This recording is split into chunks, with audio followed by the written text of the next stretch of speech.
আসসালামু আলাইকুম ওয়া রাহমাতুল্লাহি তাআলা ওয়া বারাকাতুহু। শ্রোতা মণ্ডলী, আশা করছি আপনারা সকলে ভালো আছেন।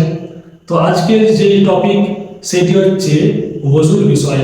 আল্লাহ তাআলা কোরআন শরীফের মধ্যে ইরশাদ করেন যে ইয়া আইয়ুহাল্লাযীনা আমানু ইযা কুমতুম ইলাস সালাতি ফাগসিলু ওয়ুজুহাকুম ওয়া আইদিয়াকুম ইলাল মারাফিকি ওয়ামসাহু বিরুউসিকুম ওয়া আরজুলাকুম ইলাল কাবাইন। আল্লাহ তাআলা বলেন, হে ইমানদার বান্দা, যখন তোমরা নামাজ পড়তে চাইবে তখন তোমরা তার পূর্বে নিজের মুখমণ্ডলকে ধোও এবং দুটি হাতকে ঘুটনা সমেত ধোও। তারপরে সরকে মাসা করার কথা বলা হয়েছে এবং তারপরে দুটি পায়ের টাকনা সমেত ধোয়ার কথা বলা হয়েছে। তো আমাদেরকে ওযুকে সঠিক করার জন্য এই চারটি জিনিস মোকাম্মলভাবে করতে হবে। তো মনে রাখবে যে ওযুর মধ্যে ফরজ রয়েছে চারটি, যেগুলি না করলে আপনার ওযু হবে না।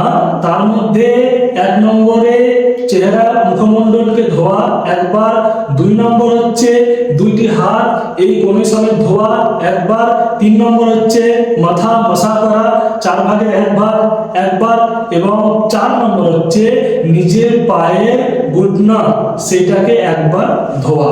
তো এই চারটি জিনিস আপনারা মনে রাখবেন।